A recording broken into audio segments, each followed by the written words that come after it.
ಹೋಲಿಕೆ ಮಾಡ್ಲಿಕ್ಕೆ ಸಾಧ್ಯ ಅಡಿಕೆ ತೋಟದ ಮುಂದೆ ಇದ್ರದ್ದು ಏನಲ್ಲ ಅಂತ. ಇದ್ರ ಮುಂದೆ ಅಡಿಕೆ ತೋಟ ಏನೂ ಅಲ್ಲ. ಇದ್ರ ಮುಂದೆ ಅಡಿಕೆ ತೋಟ ಏನೂ ಅಲ್ಲ. ಸರ್ ನಮಸ್ತೆ ಸರ್. ಭಾಳ ಅಪರೂಪವಾದ ವಿಚಾರವನ್ನು ಕೇಳಿದ್ವಿ. ಹಾಗಾಗಿ ಖಂಡಿತವಾಗಿ ಭಾಳ ಆಶ್ಚರ್ಯ ಆಯಿತು ಬಿಡ್ರಿ. ನಿಮ್ಮ ಒಂದು ಸಾಧನೆಯನ್ನು ಕೇಳಿಬಿಟ್ಟು ನಿಮ್ಮದೊಂದು ನೀವೊಬ್ಬ ಪ್ರಗತಿಪರ ರೈತರು ಅಂತಲೂ ಕೂಡ ಕೇಳಿದ್ವಿ. ಹಾಗಾಗಿ ನೀವು ಏನು ಬೆಳೆ ಮಾಡಿದಿರಿ ಭಾಳ ಅಪರೂಪದ ಬೆಳೆ ಇದು. ನಮ್ಮ ಎಷ್ಟೋ ಜನ ವೀಕ್ಷಕರು ನೋಡಿದ್ದಾರೆ, ಕೆಲವರು ಅಂತೂ ಗೊತ್ತೇ ಇಲ್ಲ. ಇದು ಗೊತ್ತೇ ಇಲ್ಲ. ದಯಮಾಡಿ ತಮ್ಮ ಪರಿಚಯ ಫಸ್ಟ್ ಮಾಡ್ಕೊಳ್ಳಿ.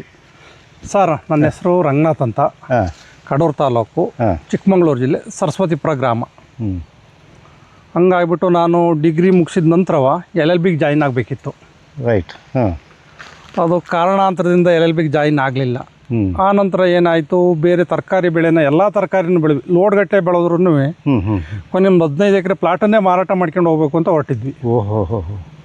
ಹೊರಟಾಗ ಏನಾಯಿತು, ತರಕಾರಿ ಲಾಸ್ ಆಗಿ ಇನ್ನು ವಿಧಿ ಇಲ್ಲ, ಯಾವ್ದಾದ್ರು ಒಂದು ಉತ್ತಮವಾದ ಬೆಳೆ ಹುಡುಕ್ಬೇಕು ಅಂದಾಗ ರೇಷ್ಮೆ ಇದೆ ಅಂತವ ಗೊತ್ತಾಯಿತು.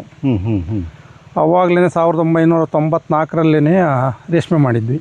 1994ರಲ್ಲಿ ನಾವು ನೌಕರಿ ಸೇರ್ಕೊಂಡು ವರ್ಷ 94ರಲ್ಲಿ ರೇಷ್ಮೆ ಮಾಡಿಬಿಟ್ಟು 35 ವರ್ಷ. ಆ ನಂತರ ಏನಾಯಿತು, ಉತ್ತಮವಾಗಿ ಬೆಳೆ ಬರ್ತಿತ್ತು. ಈ ಅಡಿಕೆ ಟ್ರೆಂಡ್ ಬಂದ್ಬಿಟ್ಟು ಎಲ್ಲರೂ ಮಾಡ್ತಾರೆ, ಅಕ್ಕಪಕ್ಕ ಮಾಡ್ತಾರೆ, ನಾವು ಯಾಕೆ ಮಾಡಬಾರ್ದು ಅನ್ನೋ ಉದ್ದೇಶದಿಂದ ತೋಟ ಮಾಡ್ತಾ ಇದ್ದಾರೆ. ಈ ಎಲ್ಲರೂ ಆರಾಮಾಗಿದ್ದಾರೆ, ನಾವ್ಯಾಕೆ ಆರಾಮಾಗಿರಬಾರ್ದು ಅಂತ ಏನು ಮಾಡಿದ್ವಿ, ರೇಷ್ಮೆ ತೆಗೆದ್ವಿ, ತೋಟ ಮಾಡಿದ್ವಿ.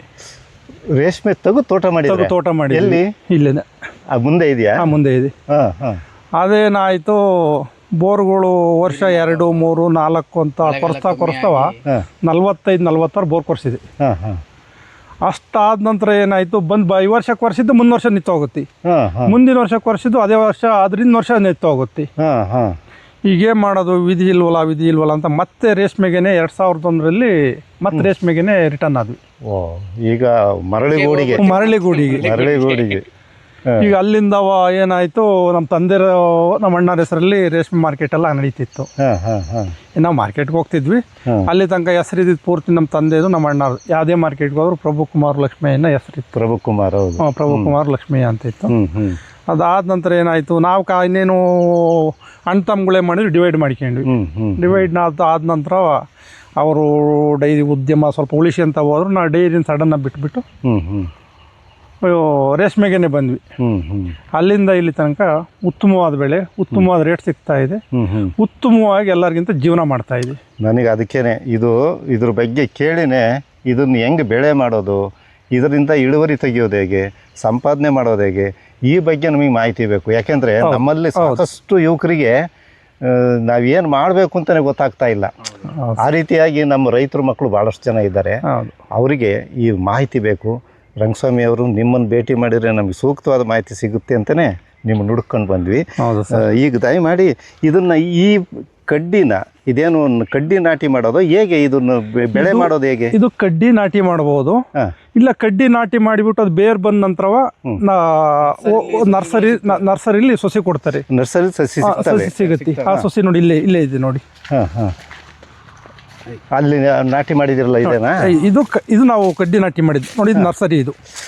ಇದು ನರ್ಸರಿ ಇದೆ. ನರ್ಸರಿಲಿ ತಂದು ಒಂದು 4-5 ದಿವಸದಲ್ಲಿ ನಾಟಿ ಮಾಡಿರೋದು. ಮತ್ತೆ ಇದು ಯಾಕೆ ಕಡ್ಡಿ ಇದ್ದಂಗೆ ಇದೆಯಲ್ಲ?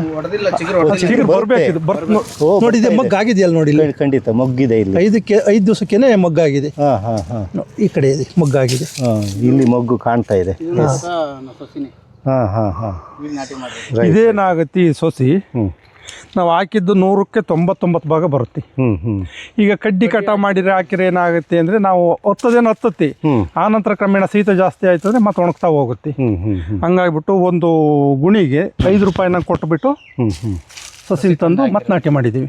ರೈಟ್. ಈಗ ರಂಗಸ್ವಾಮಿ ಅವರು, ಈಗ ನಾವು ಬೇರೆ ಬೆಳೆಯಲ್ಲೆಲ್ಲ ನೋಡಿದ್ದೀವಿ. ಈಗ ಸಪೋಸ್ ಸೂರ್ಯಕಾಂತಿ, ಎಳ್ಳು, ಧನಿಯಾ, ಇನ್ಯಾವುದೋ ಬೆಳೆಗೆ ಹೋದ್ಬಿಟ್ರೆ ಬೆಳೆಯನ್ನು ಕೊಯ್ಲು ಮಾಡ್ಕೊಂಡು ಅದರಿಂದ ನಾವು ಏನು ಬೇಕು ಅದು ಉತ್ಪನ್ನಗಳನ್ನು ತಗೊಳ್ತೀವಿ. ನೀವು ಇದರಲ್ಲಿ ರೇಷ್ಮೆ ಗಿಡ ಅಂತಿರಲ್ಲ, ಇದರಲ್ಲೇ ರೇಷ್ಮೆ ತಯಾರು ಮಾಡ್ತೀರಾ? ಇಲ್ಲ ಸರ್, ನಾವು ಈ ಸೊಪ್ಪನ್ನು ಉಳಿಗೆ ಹಾಕಿಬಿಟ್ಟು ಮೇಯಿಸ್ಬಿಟ್ಟು ಹುಳು ಮೇಯ್ದ ನಂತರ ಒಂದು 26 ದಿವಸ ಮೇಯ್ದ ನಂತರ ಗೂಡು ಕಟ್ಟತ್ತಿ. ಆ ಗೂಡನ್ನ ಮಾರ್ಕೆಟಿಗೆ ತಗೊಂಡು ವಿಲಾವರಿ ಮಾಡ್ಕೊಂಬರ್ತೀವಿ. ಅಂದರೆ ಹುಳುಗಳಿಗೆ ಇದು ಮೇವು ಇದು ಆಹಾರ. ಈಗ ಇದು ಆಹಾರ ಮಾತ್ರ ಬೆಳ್ಕೊಳ್ಳೋದು. ನಿಮ್ಮ ಪರಿಚಯ ಮಾಡ್ಕೊಳ್ಳಿ ಒಂಚೂರು. ನೀವು? ನಮ್ಮ ಹೆಸರು ರಘು ಅಂತಂದು, ಗಾಂಧಿನಗರ. ನೀವು ಸಾಕಿದ್ದೀರಾ? ಇಲ್ಲ ಕೇಳಿಸುತ್ತೆ. ನಾವು ರೇಷ್ಮೆ ಮಾಡಿದ್ವಿ. ಮಾಡಿದ್ದೀರಾ? ಎಲ್ಲಿ? ನಾವು ಇನ್ನು 2 ವರ್ಷ ಆಯ್ತು ಇವಾಗ ಸ್ಟಾರ್ಟ್ ಮಾಡಿದೀವಿ. ಯಾರು ಪ್ರೇರಣೆ ನಿಮಗೆ? ನಮಗೆ ಮೊದಲು ನಮ್ಮ ಮಾವರ್ ಬ್ಯಾಗಡಿಹಳ್ಳಿಲಿ ಅನಂತ್ ಮಾಸ್ಟ್ರು ಮತ್ತೆ ಚಂದ್ರು ಪರಮೇಶ್ ಅಂತ ಅವ್ರು ಮಾಡಿದ್ರು. ಅವ್ರು 3 ಜನ ಅಣ್ತಮ್ಗಳು ಅವ್ರು ಮಾಡ್ತಾ ಇದ್ರು. ಅದಾದ್ಮೇಲೆ ನಮ್ ದೊಡ್ಡಪ್ಪರ್ ಮಾಡಿದ್ದಾರೆ ಎಗಟಿಲಿ, ನಾಗರಾಜು ಅಂತ. ಅವ್ರ ಕಡೆಯಿಂದ ಮತ್ತೆ ಇವರು ಅನುಭವಸ್ಥರು 30 ವರ್ಷದ ಅನುಭವ ರಂಗನಾಥ್ ಅಣ್ಣ ಎಲ್ಲರಿಂದಲೂ ಮಾಹಿತಿ ತಗೊಂಡು ಮಾಡ್ತಾ ಇದ್ದೀನಿ. ಬಹಳ ಚೆನ್ನಾಗ್ ಬರ್ತಾ ಇದೆ ಬೆಳೆ, ಒಳ್ಳೆ ಬೆಳೆ. ಯುವ ರೈತರಿಗಂತೂ ಮಾಡಕ್ಕೆ ಒಳ್ಳೆ ಬೆಳೆ ಮಾಡ್ಬೋದು. ಸಂತೃಪ್ತಿಯಾಗಿದ್ದೀವಿ. ನಿಮ್ದು ನಾನು ಗ್ರಾನೈಟ್ ಕೆಲ್ಸಕ್ಕೆ ಹೋಗ್ತಾ ಇದ್ದೆ ಮೊದಲು. ಗ್ರಾನೈಟ್ ಲೋಡ್ ಅನ್ಲೋಡಿ ಕಲ್ಲು, ಅದು ಬಹಳ ಹಾರ್ಡ್ ವರ್ಕ್. ಮಾಡ್ತಾ ಮಾಡ್ತಾ ನಮಿಗೂ ಅವರಿಗೂ ರೇಟಲ್ಲಿ ಹೊಂದಾಣಿಕೆ ಆಗ್ಲಿಲ್ಲ. ಅವರು ನಮಗೆ ಅಷ್ಟು ರೇಟ್ ಹಾಕೊಡಲ್ಲ ಅಂತಂದ್ರು. ಆಮೇಲೆ ನಾವು ಹಿಂಗೆ ಮಾಡ್ಕೊಂತ ನಮ್ ರಕ್ತ ಬಿಸಿ ಇರೋ ತನಕ ಮಾಡ್ಬೋದು. ಅದಾದ್ಮೇಲೆ ನಾವು ಏನು ಮಾಡಕ್ಕಾಗಲ್ಲ, ಸ್ವಂತವಾಗಿ ನಾವು ಏನಾರ ಮಾಡ್ಬೇಕು ಅಂತ ಜಮೀನ್ ಬೋರ್ ಕೊರ್ಸಿ ರೇಷ್ಮೆ ಹಾಕ್ಬಿಟ್ಟು ಇವಾಗ ನೆಮ್ಮದಿಯಾಗಿ ರೇಷ್ಮೆ ಮಾಡ್ಕೊಂಡು ಆರಾಮಾಗಿದ್ದೀನಿ. ಯಾವುದೇ ತರ ತೊಂದರೆ ಇಲ್ಲ. ಈಗ ರೇಷ್ಮೆ ಬೆಳೆದವರನ್ನ ನೋಡಿ ನೀವು ಪ್ರೇರೇಪಿತರಾಗಿ ಮಾಡಿರೋದು.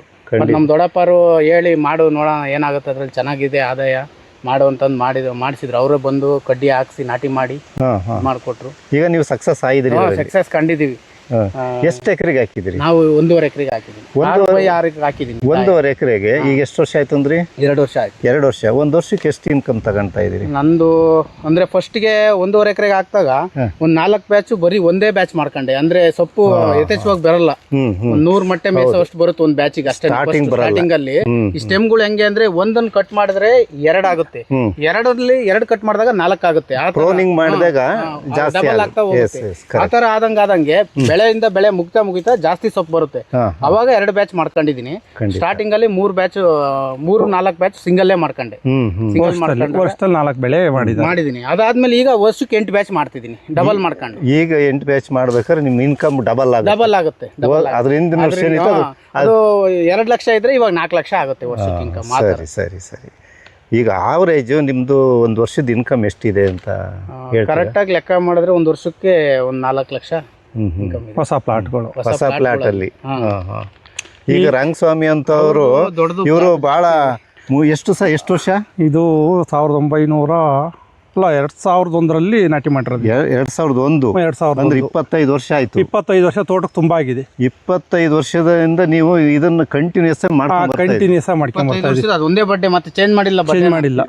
ಈ ಗಿಡನು ಚೇಂಜ್ ಮಾಡಿಲ್ಲ, ಯಾವ್ದಿಲ್ಲ. 25 ವರ್ಷದಿಂದ ಇದು ಮಾಡಿದ್ರು ಈಗಲೂ ನಾವು ಒಂದು 4 ವರ್ಷದ ಬಡ್ಡೆನ ಲೆಕ್ಕ ಇಟ್ಕೊಂಡಿದೀವಿ. ನೋಡ್ರಿ ಎಷ್ಟು ನೀಟಾಗಿ ಇಟ್ಕೊಂಡಿದ್ರಿ. ಈಗ ಬೇರೆ ಬೆಳೆ ಎಲ್ಲ ಹಂಗೆ ಅಂದ್ರೆ ಬೆಳೆ ಬೇಸೆ ಹೊಡಿಬೇಕು, ಅದನ್ನ ಹೊಸದಾಗಿ ಬಿತ್ತನೆ ಮಾಡ್ಬೇಕು, ಬೀಜ ಹಾಕ್ಬೇಕು, ಎಲ್ಲಾ ಪ್ರತಿಯೊಂದು ಮಾಡ್ಕೊಂಡು ಮತ್ತೆ ಆದಾಯ ತೆಗಿಬೇಕು. ಈಗ ಟೊಮೊಟೊ ಬೆಳೆದ್ರು ಅಂದ್ರೆ ಅದನ್ನ ಮತ್ತೆ ಕೊಯ್ಲ್ ಮಾಡಿದ್ಮೇಲೆ ಮತ್ತೆ 3 ತಿಂಗಳು ಮುಗಿತದು. ಹೌದು ರಂಗಸ್ವಾಮಿ ಅವರೇ, ಸರ್ ಹೇಳಿ ಸರ್. ಈಗ ಈ ರೇಷ್ಮೆ ಸೊಪ್ಪು ಅಂತ ಏನು ಇಪ್ಪನೇರಳೆ ಅಂತ ಕರಿತೀವಲ್ಲ, ಇಪ್ಪನೇರಳೆಯನ್ನ ಬೆಳೆಯುವ ಕ್ರಮವನ್ನ ತಿಳಿಸಿ. ನಾವು ಬೆಳೆಯೋ ಕ್ರಮ ತಿಳಿಸ್ಬಿಡಿ ಸರ್. ಇಪ್ಪನೇರಳೆನ ಫಸ್ಟ್ ತೋಟನ ಹದ ಮಾಡ್ಕೊಂಬಿಟ್ಟು, ಈಗ ಕಡ್ಡಿ ಸಿಗುತ್ತೆ, ಕಡ್ಡಿ ತಂದು ಅದು ಹಾಕ್ಬೋದು.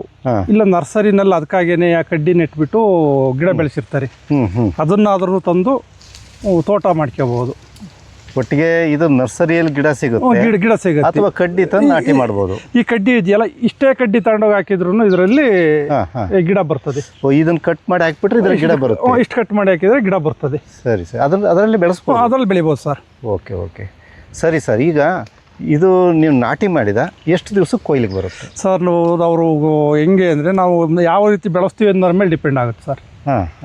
ಈಗ ಒಂದು ಮನೆಯಲ್ಲಿ 10 ಮಕ್ಕಳಿದ್ರೆ ಅದು ಸಾಕ ವಿಧಾನನೇ ಬೇರೆ ಇರ್ತಿ. ಅದೇ ಒಬ್ರು ಮಕ್ಕಳು ಇದ್ರು ಅಂದ್ರೆ ಆ ಹುಡುಗ ಬೆಳೆದ ಪರಿಸರ ಚೇಂಜ್ ಇರುತ್ತೆ, ಆಮೇಲೆ ಅವನು ಬೆಳೆದ ದಷ್ಟಪುಷ್ಟವಾಗಿ ಬೆಳಿತಾನೆ. ಹಂಗೇನೆ ಈ ರೇಷ್ಮೆ ಹೆಂಗೆ ಅಂದರೆ ನಾವು ಕೊಟ್ಟಿಗೆ ಗೊಬ್ಬರ ಯಥೇಚ್ಛವಾಗಿ ಕೊಡಬೇಕಾಗತ್ತೆ. ಅವಾಗ ಏನಾಗುತ್ತೆ, ನೀಟಾಗಿ ಸೊಪ್ಪು ಬರ್ತದೆ. ಸರಿ. ಈಗ ನಮಗೆ ಈ ಸೊಪ್ಪು ಉತ್ಕೃಷ್ಟವಾಗಿ ಬರಬೇಕು ಅಂದ್ರೆ ಹೆಂಗ್ ಬೇಕಾಗಿ ಬಿಟ್ಟು ಬೆಳೆದಿಲ್ಲ. ಇಲ್ಲ ಸರ್, ಗೊಬ್ಬರ ಕೊಡಬೇಕು. ಅಂದ್ರೆ ದನಿನ ಗೊಬ್ಬರ ಆಗ್ಬೇಕು ಅಥವಾ ರಾಸಾಯನಿಕ ಗೊಬ್ಬರ ಕೊಡಬೇಕು ಏನು ಅಂತ ಅದ್ರಾಗ ಏನಾದ್ರು ಇದೆಯಾ? ಅಂದ್ರೆ ಹೆಚ್ಚಿಗೆ ಕೊಟ್ಟಿಗೆ ಗೊಬ್ಬರ ಬೇಕಾಗುತ್ತೆ. ಕೊಟ್ಟಿಗೆ ಗೊಬ್ಬರ, ರಾಸಾಯನಿಕ ಸ್ವಲ್ಪ ಬೇಕಾಗುತ್ತೆ ಅಷ್ಟೇ. ಕೊಟ್ಟಿಗೆ ಗೊಬ್ಬರನೇ ಜಾಸ್ತಿ ಬಳಸೋಷ್ಟು ಬೆಳೆ ಚೆನ್ನಾಗಿ. ಯಾವುದೇ ತೋಟಕ್ಕೆ ಹೊಲಗಳಿಗೆ ಹೋದಾಗ ಹೇಳೋದು ರೈತರಿಗೆ ಇದನ್ನೇ, ಸಾವಯವದಲ್ಲೇ ಬೇಸಾಯ ಮಾಡಿ, ಕೃಷಿಯನ್ನ ಸಾವಯವ ಕೃಷಿ ಮಾಡಿ. ಯಾಕೆ ಅಂದರೆ ಮಣ್ಣಿನ ಫಲವತ್ತತೆ, ಗುಣಮಟ್ಟ ಎಲ್ಲ ರಾಸಾಯನಿಕ ಗೊಬ್ಬರ ಹಾಕಿದರೆ ಹಾಳಾಗುತ್ತೆ. ಇವತ್ತು ತಕ್ಷಣಕ್ಕೆ ನಮ್ಗೆ ಇಳುವರಿ ಬರ್ಬೋದು, ಸರ್ ಕ್ರಮೇಣ ಇಳುವರಿ ಕಡಿಮೆ ಆಗ್ತಾ ಹೋಗುತ್ತೆ. ಕ್ರಮೇಣ ಇಳುವರಿ ಕಡಿಮೆ ಆಗ್ತಾ ಈಗ 80 kg ಇದ್ದು 50 kg 60 kg, ನಮ್ದು 35 kg ಬಂದಿತ್ತು. ಸರಿ ಸರಿ. ಆ ನಂತರ ಏನು ಮಾಡಿದ್ವಿ, ಜೀವಾಮೃತನ ಯಥೇಚ್ಛವಾಗಿ ತಿಂಗಳಿಗೆ ಏನಿಲ್ಲ ಒಂದು 5,000 ಲೀಟರ್ ತನಕ ಜೀವಾಮೃತ ಕೊಟ್ಬಿಟ್ಟು ರೇಷ್ಮೆ ಬೆಳೆ ಸ್ಟಾರ್ಟ್ ಆದಮೇಲೆ 35 kg ಬಂದು ಬೆಳೆ ಆ ನಂತರ 93 kg 94 kg ತನಕ ಬೆಳೀತಾ ಇದೆ ನೋಡ್ರಿ, ಅಷ್ಟು ಇಂಪ್ರೂವ್ಮೆಂಟ್ಸ್ ಆಗಿದೆ. ರೈಟ್. ಮತ್ತೆ ಸಾವಯವ ಮಾಡೋದಕ್ಕೆ ನೀವು 25 ವರ್ಷ ಇದು ಇಟ್ಕೊಳಕ್ ಸಾಧ್ಯ ಆಗಿದೆ. ನಾನು ಹೇಳೋದು, ಈಗ ನೀವು ಬೆಳೆ ತೆಗಿಬೇಕಾರೆ ಈಗ ಯಾವಾಗ ಎಷ್ಟೆಷ್ಟು ಗೊಬ್ಬರ ಕೊಡಬೇಕು, ಯಾವ ಪ್ರಮಾಣದಲ್ಲಿ ಕೊಡಬೇಕು, ನಮ್ಮ ರೈತರಿಗೆ ಮಾಹಿತಿ ಸಿಗಲಿ. ಅಂದರೆ ವರ್ಷಕ್ಕೆ ಒಂದು 2 ಬ್ಯಾಚ್ ಕೊಟ್ಟಿಗೆ ಗೊಬ್ಬರ ಬೇಕಾಗುತ್ತೆ. 2 ಬ್ಯಾಚ್ ಕೊಟ್ಟಿಗೆ ಗೊಬ್ಬರ ಒಂದು ಗಿಡಕ್ಕೆ ಎಷ್ಟು ಕೊಡ್ತೀರಿ? ಅಂದರೆ ಗಿಡಕ್ಕೆ 10 ಹಾಕಬೇಕಿಲ್ಲ, ಒಟ್ಟು ತೋಟಕ್ಕೆ ಬಿದ್ರಾಯ್ತು, ಅದಕ್ಕೆ ಕನಿಷ್ಠ 5 ಅಡಿ ತನಕ ಬೇರು ಬರ್ತದೆ. ಬೇರು ಬರ್ತದೆ. ಹಂಗಾಗ್ಬಿಟ್ಟು ಗುಣಿ ಹತ್ರ ಹಾಕೋದಕ್ಕಿಂತ ಅದು ವ್ಯರ್ಥ, ವೇಸ್ಟ್ ಅದು. ಹಂಗಾಗ್ಬಿಟ್ಟು ನಾವೇನು ಮಾಡ್ತೀವಿ, ಸಾಲಿಗೆ ಹಾಕಿಬಿಟ್ಟತ್ಲಾಗ ಉಳುಮೆ ಮಾಡಿಬಿಡ್ತೀವಿ. ಸಾಲಿಗೆ ಹಾಕಿ ಉಳುಮೆ ಮಾಡ್ತೀವಿ, ಹರಡ್ಬಿಟ್ಟು ಉಳುಮೆ ಮಾಡಿಬಿಡ್ತೀವಿ. Sir right right. ಅದು ಎಷ್ಟು ಕೊಡಬೇಕು ಅಂತ ನಮಗೆ ಈಗ ನಾವು ಪ್ರಮಾಣ ಒಂದು ಎಕರೆಗೆ ಅಂತ ಹೇಳಿಬಿಡಿ. ಒಂದು ಎಕರೆಗೆ ಒಂದು 4 ಟ್ರ್ಯಾಕ್ಟರ್ ಆದ್ರೆ ಸಾಕಾಗುತ್ತೆ. ಎಕರೆಗೆ 4 ಟ್ರ್ಯಾಕ್ಟರ್ ಬೇಕಾಗುತ್ತೆ. ಈಗ ನಮ್ಮ ರೈತರು ಯಾವುದು ಬೆಳೆಗೂ 4 ಟ್ರ್ಯಾಕ್ಟರ್ಷ್ಟು ಕೊಟ್ಟಿಗೆ ಗೊಬ್ಬರ ಕೊಡಲ್ಲ. ಇಲ್ಲ ಸರ್, ತರಕಾರಿಗೆ ಜಾಸ್ತಿನೇ ಕೊಡ್ತಾ ಇದ್ದಾರೆ. ತರಕಾರಿಗೆ ಜಾಸ್ತಿನೇ ಕೊಡ್ತಾ ಇದ್ದಾರೆ. ಅದ್ರ ಜೊತೆಗೆ ಯಥೇಚ್ಛವಾಗಿ ಫರ್ಟಿಲೈಸರ್ಸ್ ಇದು ಮಾಡ್ತಾ ಇದ್ದಾರೆ. ಟನ್ ಗಟ್ಟಲೆ ಆಗ್ತಾ ಇದ್ದಾರೆ. ಒಂದು ತರಕಾರಿ ಬೆಳಿಬೇಕು ಅಂದ್ರೆ, ಟೊಮೊಟೊ ಬೆಳಿಬೇಕು ಅಂದ್ರೆ, ನಾವು ಟೊಮೊಟೊ ತರಕಾರಿ ಎಲ್ಲ ಬೆಳೆದ ನಂತರನೇ ಬಂದಿರೋದಲ್ಲ ಇದಕ್ಕೆ.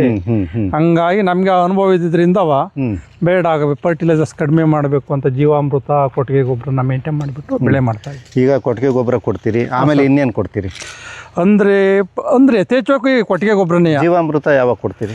ಜೀವಾಮೃತ ಇದು ಗಿಡ ಮಗ್ಗಾಗಿ ಒಂದು 2 ಇಂಚ್ ಬಂದ ನಂತರವ ಚಿಗುರು ಬರುತ್ತೆ. ಚಿಗುರು ಬಂದ ನಂತರ ಸ್ಟಾರ್ಟ್ ಮಾಡ್ತೀವಿ ಜೀವಾಮೃತ. ಈಗ ಈ ಗಿಡದಲ್ಲಿ ಚಿಗುರು ಬಂತು ಅಂದ್ರೆ ಜೀವಾಮೃತ ಕೊಡಬೇಕು. ಜೀವಾಮೃತ ಅಂದ್ರೆ ಭಾರಿ ಚೆನ್ನಾಗಿ ಬರುತ್ತೆ ಸರ್. ಈಗ ಜೀವಾಮೃತ ಎಷ್ಟು ದಿವಸಕ್ಕೆ ಒಂದ್ಸರಿ ಕೊಡ್ತೀರಿ? ಅದು ಇಷ್ಟೇ ದಿವಸಕ್ಕೆ ಇಷ್ಟೇ ಕೊಡಬೇಕು ಅಂತ. ಕಟಾವ್ ಆದ ತಕ್ಷಣ ಚಿಗುರು ಬರುತ್ತಲ್ಲ ಅವಾಗ ಕೊಟ್ಟರೆ ಏನಾಗುತ್ತೆ, ಸಣ್ಣ ಗಿಡದಿಂದಲೇ ಉತ್ಕೃಷ್ಟವಾಗಿ ಬೆಳೀಲಿಕ್ಕೆ ಸ್ಟಾರ್ಟ್ ಆಗುತ್ತೆ. ಅದು ಬೇಕಾಗಿರೋದು. ಅಂದ್ರೆ ಚಿಗುರು ಸ್ಟಾರ್ಟ್ ಆದಾಗ ಜೀವಾಮೃತ ಕೊಡಬೇಕು. ಜೀವಾಮೃತ ಬೇಕು. ಅದು ಅವಾಗ ಚೆನ್ನಾಗಿ ಉತ್ಕೃಷ್ಟವಾದ ಬೆಳೆ ಬರುತ್ತೆ. ಹೌದು. ಈಗ ಇದೇ ಬೆಳೆನ ನಮ್ಮ ತೆಂಗಿನ ತೋಟಗಳಲ್ಲೋ ಅಡಿಕೆ ತೋಟದಲ್ಲೋ ಇನ್ನೆಲ್ಲೋ ಮಿಶ್ರ ಬೆಳೆಯಾಗಿ ಬೆಳೆಯೋಕ್ಕಾಗಲ್ವಾ? ಇಲ್ಲ ಸರ್, ಸೊಪ್ಪು ಬರ್ತದೆ. ದನ ಕರುಗಳಿಗೆ ಹಾಕ್ಬೋದು, ಬೆಳೆ ಮೇಯಿಸ್ಲಿಕ್ಕೆ ಅನುಕೂಲ ಆಗಲ್ಲ, ಕ್ವಾಲಿಟಿ ಸೊಪ್ಪು ಬರಲ್ಲ. ಹೌದಾ? ಹಾಂ ಸರ್. ಅಂದರೆ ಇದನ್ನು ಸಪ್ರೇಟಾಗೆ ಹೌದು, ಖಾಲಿ ನೆಲದಲ್ಲಿ ಬೆಳಕು ಇರೋ ಜಾಗದಲ್ಲೇ ಚೆನ್ನಾಗಿ ಬಿಸಿಲು ಬೆಳಕು ಇರಬೇಕು. ಹೌದು, ಗಾಳಿ ಆಡಬೇಕು ಚೆನ್ನಾಗಿ. Right right. ಸಮಗ್ರ ಕೃಷಿ ಬಗ್ಗೆ ಹೆಚ್ಚು ನಾವು ಒತ್ತು ಕೊಡ್ತಾ ಇದ್ದೀವಿ. ಹಾಂ ಸರ್. ಆದರೆ ಇದನ್ನು ವಿಶೇಷವಾಗಿ ನಾವೇನು ಮಾಡಬೇಕಾಗಿದೆ, ಇದನ್ನೇ ಸಪ್ರೇಟಾಗಿ ಬೆಳಿಬೇಕು. ಸಪ್ರೇಟಾಗಿ ಬೆಳಿಬೇಕು. ಅಂದರೆ ಇದಕ್ಕೆ ಕಾಂಪಿಟೇಷನ್ನು, ಬಿಸಿಲು ಗಾಳಿಗೆ ಕಾಂಪಿಟೇಷನ್ ಇರಬಾರ್ದು. ಅವಾಗ ಅಂದ್ರೆ ಉತ್ಕೃಷ್ಟವಾದ ಇದು ಬರುತ್ತೆ ಅಂತಲ್ಲ ಸೊಪ್ಪು. ಹೌದು, ಅವಾಗ ಮರಿಗಳು ಸೊಪ್ಪು ಬರ್ತದೆ. ಇದು ರೇಷ್ಮೆ ಹುಳುಗಳು ಚೆನ್ನಾಗಿ ಬೆಳಿತಾವೆ, ಚೆನ್ನಾಗಿ ಗ್ರೋತ್ ಆಗುತ್ತೆ. ಒಂದು ಎಲೆ ಇದೆಯಲ್ಲ, ತೋರಿಸ್ತೀನಿ. ಒಂದು ಎಲೆ 2 ಗ್ರಾಮ್ ಬರಬೇಕು ಅಂತ ಇದೆ. ಒಳ್ಳೆ ಉತ್ಕೃಷ್ಟವಾದ ಸೊಪ್ಪು ಅಂದ್ರೆ 2 ಗ್ರಾಮು ಎಲೆ ಬರಬೇಕು. ಇದು ಒಂದು ಎಲೆ 2 ಗ್ರಾಮ್ 2 ಗ್ರಾಮ್ ಇತ್ತು ಅಂದ್ರೆ ಉತ್ಕೃಷ್ಟವಾಗಿದೆ ಅಂತ. ಇಲ್ಲ ಅಂದ್ರೆ ಗುಣಮಟ್ಟ ಕಡಿಮೆ ಇದೆ. ತೆಂಗಿನ ತೋಟದಲ್ಲೆಲ್ಲ ಏನಾಗುತ್ತೆ ಅಂತಂದ್ರೆ ಎಲೆ ಥಿಕ್ನೆಸ್ ಕಮ್ಮಿ ಬರುತ್ತೆ, ತೆಳುವಾಗಿ ಬರುತ್ತೆ. ಅದು ಕ್ವಾಲಿಟಿ ಸೊಪ್ಪು ಆಗಲ್ಲ. ಸರಿ, ಈಗ ಆಯ್ತು. ಈಗ ಹಾಕಿದ್ಮೇಲೆ ಕಟಾವಿಗೆ ಬರುತ್ತೆ. ಎಷ್ಟನೇ ದಿವಸಕ್ಕೆ ಕಟಾವು ಬರುತ್ತೆ? ಅಂದ್ರೆ 4 ತಿಂಗಳು, 120-130 ದಿವಸದಲ್ಲಿ ಬೆಳೆ ಇಡ್ಬೋದು. ಹೊಸ್ದಾಗಿ ಹಾಕಿದಾಗ. ಅದೇ ನಾವು ಈ ಗಿಡದಲ್ಲಿ ಇನ್ನು 35-40 ದಿವಸದಲ್ಲಿ ಬೆಳೆ ಇಡ್ತೀವಿ. ಕಟಾವಾದ 35 ದಿವಸ. ಒಂದ್ಸರಿ ಕಟಾವ್ ಆದ್ಬಿಟ್ರೆ 35 ಅಥವಾ 40 ದಿವಸದಲ್ಲಿ ಬೆಳೆ ಇಟ್ಟಿರ್ತೀವಿ. ಹೌದಾ? Okay okay. ಭಾಳ ಈಸಿ ಅಲ್ರಿ ಹಂಗಾರೆ. ನೀವು 2 ಬ್ಯಾಚ್ ಇದ್ರೆ ವರ್ಷಕ್ಕೆ 8-10 ಬ್ಯಾಚ್ ಮಾಡ್ಕೊ. ಈಗ ನಿಮ್ದು ಈಗ ಬೇರೆ ಇನ್ನೇನಿದೆ? ನೀವು ಕೃಷಿ ಮಾಡ್ತಾ ಇದ್ದೀರಿ, ಬೇರೆ ಇನ್ನೇನಾದ್ರು ಬೆಳೆ ಇದೆಯಾ ಇದ್ರ ಜೊತೆ? ನಮ್ದು ಡೈರಿ ಮಾಡಿದ್ವಿ.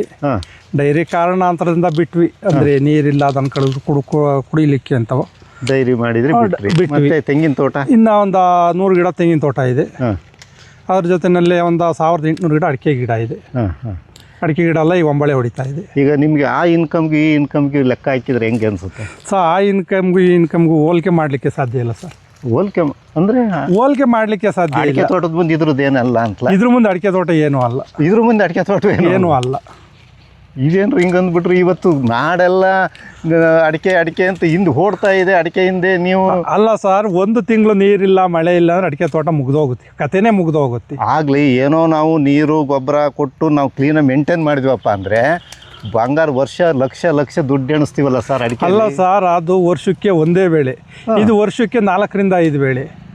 ಆಯಿತು, 4 ರಿಂದ 5 ಬೆಳೆ ಇಲ್ಲ, ಅದ್ರಾಗ ಒಂದು ಬೆಳೆ ತಗೊಳಕ್ಕಾಗುತ್ತಾ ಇದ್ರಾಗೆ? ಅಲ್ಲ ಸರ್, ಈಗ ಏನಾಗುತ್ತೆ, ತೋಟನೇ ಒಣಗೋಯ್ತಲ್ಲ, ನೀರಿಲ್ಲ ಅಂದ್ರೆ. ನೀರಿಲ್ಲ ಅಂದ್ರೆ ಮಳೆ ಇಲ್ಲ ಅಂತಂದ್ರೆ ಬೋರ್ ಒಣಗೋಯ್ತು ಅಂದ್ರೆ ಈಗ ರಂಗಸ್ವಾಮಿ ಅವರೇ, ನನಗೆ ನಿಮ್ಮದು ಇಲ್ಲಿ ಇನ್ಕಮ್ ಇಂದು ಬೇಕು ನನಗೆ. ಹಾಂ ಸರ್. ನೀವು 1 ಎಕರೆಯಲ್ಲಿ ಹಾಂ ಸರ್. 1 ಎಕರೆಯಲ್ಲಿ ಹಾಂ ಸರ್. ನೀವು ಏನು ಬ್ಯಾಚ್ ಮಾಡಬೇಕು ಅಂತ ಹೇಳಿದ್ರಿ. ಹಾಂ ಸರ್. ಎಷ್ಟು ಬ್ಯಾಚ್ ಮಾಡ್ತೀರಿ? 1 ಎಕರೆ 2 ಬ್ಯಾಚ್ ಮಾಡ್ತೀರಿ? 1 ಎಕರೆಗೆ 2 ಬ್ಯಾಚ್ ಇರುತ್ತೆ. ಈಗ ಜಾಸ್ತಿ ಪ್ಲಾಟ್ ಇತ್ತು 2 ಎಕರೆ ಇದ್ರೆ 1 ಎಕರೆ ಬ್ಯಾಚ್ ಮಾಡ್ಕೊಂತೀವಿ. ಕರೆಕ್ಟಾಗಿ ಹೇಳ್ರಿ, ಯಾಕೆಂದ್ರೆ ನಾವು ರೈತರಿಗೆ ಸರಿಯಾದ ಮಾಹಿತಿಯನ್ನು ಕೊಡಬೇಕಾಗಿದೆ. 1 ಎಕರೆ ರೇಷ್ಮೆಯನ್ನು 2 ಬ್ಯಾಚ್ ಮಾಡಿ ಅರ್ಧ ಎಕರೆಗೆ ಅಂತ ಮಾಡ್ಕೊಂಡ್ರೆ ನೀವು ಎಷ್ಟು ಇನ್ಕಮ್ ತೆಗಿಬೋದು? 1 ಎಕರೆಗೆ 120 ಮಟ್ಟಿ ತನಕ ಇಡ್ಬೋದು. ಅಲ್ಲ, ಅರ್ಧ ಎಕರೆಗೆ. ಅರ್ಧ ಎಕರೆಗೆ 120 ಮಟ್ಟಿ. 120 ಮಟ್ಟಿ. 120 ಇಂಟು 120 kg ಗೂಡಾಗುತ್ತೆ ಹೈಬ್ರಿಡ್ ಬೆಳೆದ್ರೆ. ಕ್ವಾಲಿಟಿ ಸೊಪ್ಪಿದ್ದು 120 kg. 120 kg ಗೂಡು. ಇವತ್ತು 750 ರಿಂದ 850 900 ತನಕ 1 kg ಗೂಡಿನ ಬೆಲೆ. 800 ಇಟ್ಕೊಳ್ಳೋಣ. 800 12 ಎಂಟ್ಲಿ 90. 1 ಲಕ್ಷ. 1 ಲಕ್ಷ ರೂಪಾಯಿ 1 ಲಕ್ಷ. ಒಂದು ಬ್ಯಾಚ್ಗೆ? ಒಂದು ಬ್ಯಾಚಿಗೆ, ಒಂದು ಬೆಳೆಗೆ. ಅರ್ಧ ಎಕರೆಯಲ್ಲಿ? ಅರ್ಧ ಎಕರೆಗೆ. ಅರೇ ಅಂದವು ಎಷ್ಟು ಬ್ಯಾಚ್ ಬರ್ತವೆ? ಅಲ್ಲ ಸರ್, ನಾನು ಹಿಂದೆಲ್ಲ ಬೇಜಾರು ಮಾಡಿದ್ದೀವಿ. 4 ಬ್ಯಾಚ್. 1 ಎಕರೆಗೆ 4 ರಿಂದ ಅಲ್ಲಿಗೆ 8 ಬ್ಯಾಚ್ ಆಗ 8 ರಿಂದ 9 ಬ್ಯಾಚ್. 8 ರಿಂದ ಅವನು ಬೆಳೆಯ ಇದ್ರ ಮೇಲೆ ವ್ಯತ್ಯಾಸ ಆಗುತ್ತೆ. ಅಲ್ಲಿಗೆ ಈಗ ಒಂದು ಬ್ಯಾಚ್ಗೆ 1 ಲಕ್ಷ. 1 ಲಕ್ಷ. 4 ಬ್ಯಾಚ್ ಅಂದ್ರೆ 4 ಲಕ್ಷ. 4 ಲಕ್ಷ. ಇನ್ನು ಅರ್ಧ ಎಕರೆಗೆ? ಅರ್ಧ ಎಕರೆ ಅದು 8 ಬ್ಯಾಚ್ ಸೇರಿದ್ರೆ 8 ಲಕ್ಷ ಕ್ರಾಸ್ ಆಗುತ್ತೆ. 8 ಲಕ್ಷ ಕ್ರಾಸ್ ಆಗುತ್ತೆ. ಅದು ಒಂದು ಲೆಕ್ಕಾಚಾರ. ನೀವು ಎಷ್ಟು ತಗೊಂಡಿದ್ದೀರಿ 1 ಎಕರೆಗೆ? ಅದನ್ನ ಹೇಳ್ಬಿಡ್ರಿ. ಅಲ್ಲ ಸರ್, ನಾನು ಇದೇ ಬ್ಯಾಚಲ್ಲಿ ಕಟಾವು ಮಾಡಿದ್ವಿ. ಇವತ್ತು ತಿಂಗಳು ಕಟಾವು ಆಯ್ತಲ್ಲ, ಅಮೌಂಟ್ ಹೇಳ್ಬಿಡ್ರಿ. ಈಗ 1 ಎಕರೆಗೆ ಎಷ್ಟು 250 ಮಟ್ಟೆ ಹೈಬ್ರಿಡ್ ಮರಿನ ತಂದಿಟ್ಟಿದ್ವಿ. 250 ಮಟ್ಟೆ ಹೈಬ್ರಿಡ್ ತಂದಿಟ್ರಿ 293 kg ಗೂಡು ಬೆಳೆದಿದ್ದೀನಿ. ಅದನ್ನು ಎಷ್ಟು 560 640 ಮಾರಾಟ ಮಾಡಿದ್ವಿ. ಅವತ್ತು ನಮ್ಮ ಸ್ವಲ್ಪ ಗೂಡು ಕಲ್ಲರ್ ಇತ್ತು ಅಂತವ 640ಕ್ಕೆ ಮಾರಾಟ ಮಾಡಿದ್ರೆ 1,80,000 ಚಿಲ್ಲರೆನ ದುಡ್ಡು ಆಯಿತು. 1 ಎಕರೆಗೆ 1 ಬ್ಯಾಚಿಗೆ. 1 ಎಕರೆಗೆ 1 ಬ್ಯಾಚಿಗೆ? ಹೌದು. 1,80,000. ಅದು ಯಾವುದು ನಾವು ನೂಲಿನ ಬೆಳೆ ಇಟ್ಟಿದ್ದು ಅಂತ 4 ಬ್ಯಾಚ್ ಬರ್ತಾವಲ್ಲ? ಹಾಂ ಸರ್. ಸುಮ್ಮನೆ ಇಷ್ಟೊಂದು ಇನ್ಕಮ್ ಇದೆ.